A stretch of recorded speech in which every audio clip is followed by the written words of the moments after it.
بسم الله الرحمن الرحيم. عن أبي سعيد رضي الله تعالى عنه قال قال رسول الله صلى الله تعالى عليه وسلم: إن من أمتي من يشفع للفئام من الناس، ومنهم من يشفع للقبيلة، ومنهم من يشفع للعصبة، ومنهم من يشفع للرجل حتى يدخل الجنة. رواہ الترمذی۔ نبی کریم صلی اللہ علیہ وسلم نے ارشاد فرمایا، میری امت کا کوئی شخص تو ایسا ہوگا جو کئی جماعتوں کی شفاعت کرے گا، اور فرمایا کوئی شخص ایسا ہوگا جو ایک قبیلے کی شفاعت کرے گا، اور کوئی شخص ایسا ہوگا جو ایک گروہ کی شفاعت کرے گا، اور کوئی شخص ایسا ہوگا جو ایک آدمی کے لیے بھی سفارشی اور شفاعت کرنے والا ہوگا، یہاں تک کہ وہ سب جنت میں داخل ہو جائیں گے۔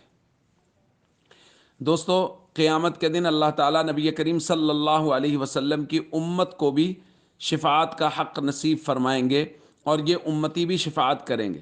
اور نبی کریم صلی اللہ علیہ وسلم نے ان میں سے کچھ کا ذکر فرمایا۔ بعض روایات میں شہداء کا تذکرہ ہے کہ شہداء شفاعت کریں گے اور اللہ رب العزت ان کی وجہ سے بہت سارے لوگوں کو جنت میں داخل فرمائیں گے۔ بعض روایات میں حفظ کے قرآن کا تذکرہ ہے کہ قرآن کا حافظ وہ بہت سارے لوگوں کی شفاعت کرے گا اور اللہ ان کو جنت میں داخل فرمائیں گے۔ بعض روایات میں عالم دین بننے کا ذکر ہے کہ جو شخص عالم دین بنتا ہے وہ بہت سارے لوگوں کی شفاعت کرے گا اور اللہ رب العزت اس کی شفاعت کو قبول فرمائیں گے۔ تو دوستو، اللہ تعالیٰ نے اپنے حبیب صلی اللہ علیہ وسلم کی مبارک زبان سے شفاعت کرنے والوں کی صفات بیان فرمائی۔ اس لیے ہم سب کو چاہیے اپنے بچوں کو حافظ بنائیں، عالم بنائیں، دیندار بنائیں، تاکہ ہمارے بچے ہمارے خاندان کے لوگوں کی شفاعت کر سکیں۔ السلام علیکم ورحمۃ اللہ وبرکاتہ۔